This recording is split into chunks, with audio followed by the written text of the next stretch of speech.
Hi guys, welcome back. This is Matt Chat number 42, covering a game that's probably in a lot of your Christmas stockings this year, Bioware's Dragon Age Origins.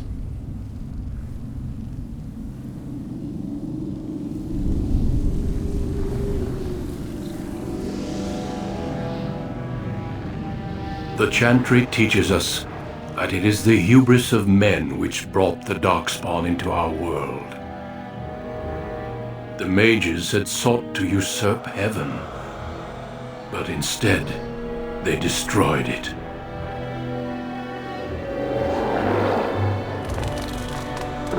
They were cast out, twisted and cursed by their own corruption. They returned as monsters, the first of the Darkspawn.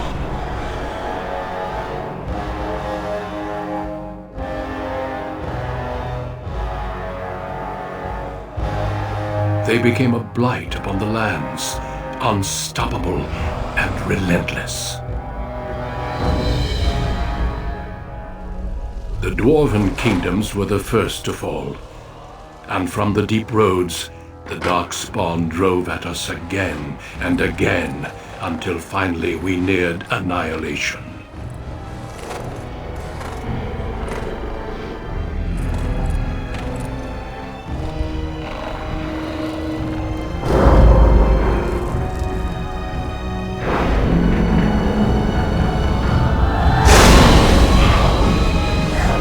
Now, for those of you who have been watching the show for a while, who love computer role-playing games as dearly as I do, who've possibly read my books, Dungeons and Desktops, or maybe seen some of my earlier episodes, you know how awesome a company Bioware is. These guys make some of the best role-playing games that have ever been made, just masterpiece after masterpiece. And I dare say they've done it again with Dragon Age Origins. Now this game was billed as a sort of old school, back to basics type computer role-playing game. So that had an immense appeal to me. It's the first time I've ever pre-ordered a game. I pre-ordered the collector's edition. I wanted to have it as soon as it came out, and I jumped in, and I've really been enjoying this. Now this is basically what we have here in a nutshell, is a World of Warcraft style game, but it's single player. So as we'll see, there are a lot of similarities if you saw the episodes I posted a couple weeks ago. But on top of that interface, there's something World of Warcraft does not have, or at least doesn't have to this extent, and that's a really wonderful story and wonderful characters who are fun to interact with, a great plot, a lot of stuff going on, plus an emphasis on tactical combat.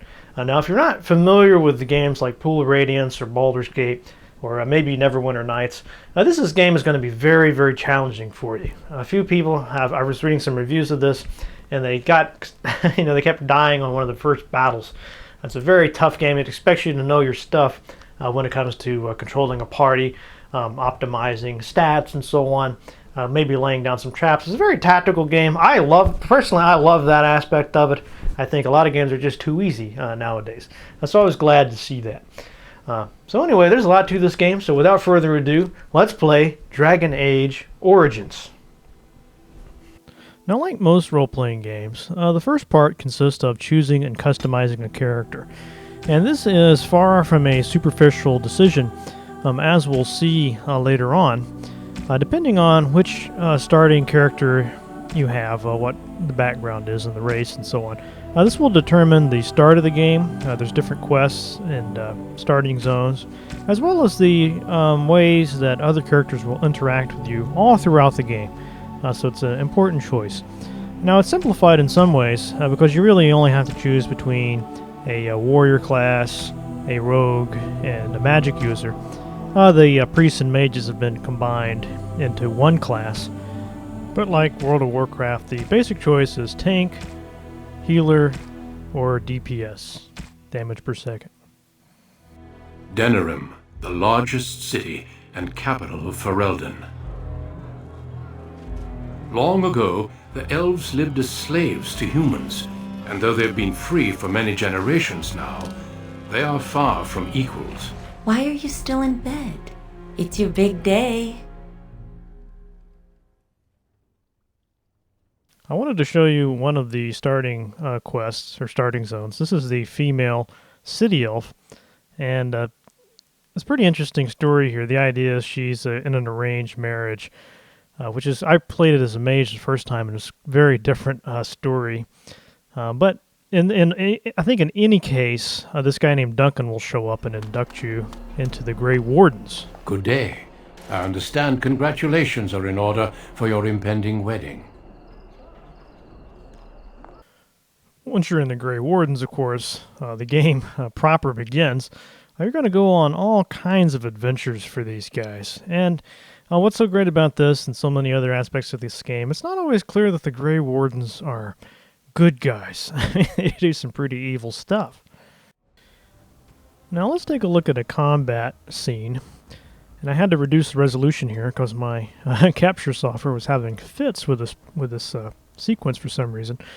But as you can see, it's very well animated. It's fast-paced. You have a lot of options. You can control at any time any of these characters. What you notice, those little pauses are when I'm hitting the space bar to issue some orders or to gauge the battle scene. You'll be doing that a lot, especially in these tougher battles. Now, a few basic strategies are, of course, you want your whoever has the best armor to be tanking or trying his best to keep attention on him. You want your mages throwing area of effect spells or trying to minimize damage. You notice you can freeze enemies. I use that quite a bit to take them out of combat for a while.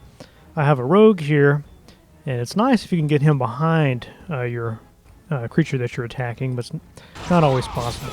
There's a lot of tactical options you can set for your characters, especially in the PC version, but it doesn't seem to be perfect. And that can only go so far. You're going to spend a lot of time hitting the space bar, micromanaging everybody, trying to guess the next move. Now, some people will like that. Some people want a more Diablo-like experience, and that's fine. This is definitely a game for very patient, tactical-style players. Of course, combat is only one aspect of a role-playing game. You're going to meet all kinds of characters, and they have feelings and issues. Course everything's alright. Just give me one sodding moment. Why, the stone. I feel like I'm about to fall off the world with all that sky up there. Like in Mass Effect and other Bioware games, it's very important how you interact with your companions, if you give them gifts or do things that please them. If you make them really happy, they'll get certain bonuses that will help out your party. And there are also other benefits. You want to... Are you sure? I knew you'd come around. Good things come to those who wait, no? Ah, pulling rank. You do know how to woo a lady. If you saw our last episode, then you remember Bob Jacob talking about how romance is something that's been seriously neglected by game developers. And yet a little romantic elements, a little sex, to be honest, adds a lot to a game. It makes it more meaningful, a lot richer, instead of just combat all the time and grinding. Well, maybe this is grinding of a different sort, but I think it adds a lot to this game and makes it a lot more interesting. This is how a single-player game can compete with a MMO where you have actual people to interact with. You just have the characters very well developed, so they feel like real people.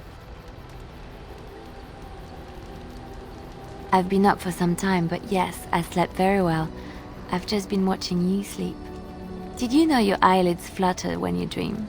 And you have such pretty eyelashes. Alright guys, that's going to do it for this week. I probably won't be back next week. That is, of course, the holiday weekend. So Merry Christmas or Happy Hanukkah or whatever it is you celebrate in advance. If you'd like to buy me a gift, I have posted a link to my Amazon wish list on my YouTube channel. That is not necessary. Just having you watching and commenting is all the payment that I require to keep doing shows. Okay then.